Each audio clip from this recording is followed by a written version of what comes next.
Un jour, une info à présent consacrée à l'Université pour la vie. Vous savez que c'est l'un des événements de cette rentrée qui va nous emmener jusqu'au printemps prochain. C'est sans doute la modification du cadre légal sur la fin de vie. Et il y a des Français qui ont été tirés au sort, les participants à la Convention citoyenne sur le thème de la fin de vie, donc, qui sont déjà entrés dans le vif du sujet puisqu'ils ont déjà examiné ou du moins retenu 10 enjeux prioritaires, dont la question des formes extrêmes de souffrance psychique. Et à partir de ce mois-ci, ils vont donc continuer à en débattre. Quelques 200 Français, 185 tirés au sort précisément pour cet événement. Alors évidemment, on essaie de le faire vivre à notre manière et c'est l'Alliance Vita aujourd'hui va nous en parler puisqu'elle lance un cycle de formation qui commence ce soir à Paris. Et c'est Blanche Streb, directrice de la formation et de la recherche de l'association Alliance Vita, qui est avec nous pour en parler. L'Alliance Vita, je précise, sensibilise le public et les décideurs à la protection de la vie humaine. Bonjour Blanche Streb.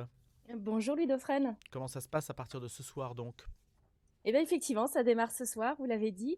Donc c'est un coup d'envoi assez important pour nous parce que cet événement annuel s'organise grâce à notre réseau dans pas loin de 180 villes en France et aussi à l'étranger. Il y a pas mal de pays à l'étranger qui sont avec nous dans cette aventure. L'Allemagne, la Belgique, il y a quand même 7 villes en Belgique par exemple, mais aussi l'Italie, le Luxembourg, la Suisse. Donc ça, c'est rendu possible grâce au réseau qui est déployé dans toute la France. Et on attend on est là aujourd'hui, ce matin, à 5000 participants, mais on sait que ça va augmenter dans la journée et à partir de ce soir, parce qu'on peut encore s'inscrire sur place. Donc, on pense arriver aux 6000 participants. C'est à peu près ce qu'on a chaque année depuis quand même 10 ans. Donc, c'est un événement assez inédit pour ces enjeux de bioéthique, voilà, qu'on est heureux de pouvoir mettre en place au service des Français, parce que c'est des sujets extrêmement importants.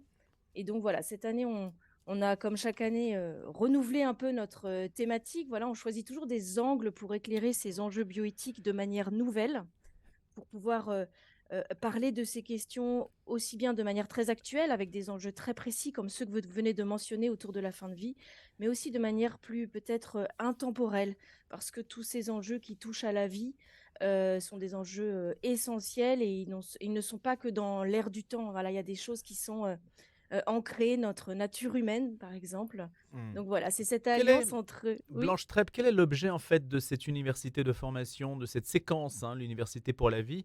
Il y a 4 cycles, ou plutôt c'est un cycle en 4 séquences, un monde à consoler, une réalité à écouter, une société à construire, un futur à tisser. C'est au fil de 4 lundis successifs. Voilà, c'est ça, 4 lundis successifs dont vous venez de rappeler les titres. Et le thème global s'appelle Vivre en réalité. Voilà, donc c'est l'angle de la réalité qu'on a voulu creuser cette année. Vous voyez, parce que parfois on peut avoir l'impression, c'est un peu le pendant qui m'animait, un peu l'impression de se dire qu'on vit en absurdie par rapport à certaines lois qui peuvent nous sembler déconnectées du réel, ou par rapport à certaines souffrances qui parfois sont ignorées ou sont fabriquées aussi de toutes pièces. Voilà, donc c'est cet enjeu de la réalité qui va nous habiter pendant ces 4 séquences successives. Et cette université de la vie compte participer à cette convention citoyenne à sa manière?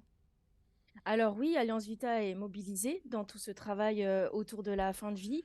Donc il y a des auditions auprès du CESE, auprès aussi de la mission Falorni qui est mise en place. Et puis, dans la mesure du possible, notre réseau se rend aussi dans dans les débats qui peuvent avoir lieu en région, qui Mhm. sont finalement pas si nombreux. Et puis, avec notre travail de présence médiatique, avec notamment notre porte-parole Tugdual Alderville, eh bien, on essaye d'être présent sur ces sujets le plus possible en offrant aussi des décryptages, notamment sur les différentes étapes de cette convention citoyenne. On publie voilà, des décryptages sur ce qui se passe, qui peut quand même aussi poser question sur eh bien, une forme d'impartialité qui est à questionner. Vous voyez, hier, il y avait par exemple des auditions autour eh bien, de la franc-maçonnerie, ou alors dans la commission qui travaille sur la sémantique. Eh bien, on sait qu'il y a beaucoup de personnes qui sont ouvertement promoteurs en fait de lever cet interdit de tuer. Donc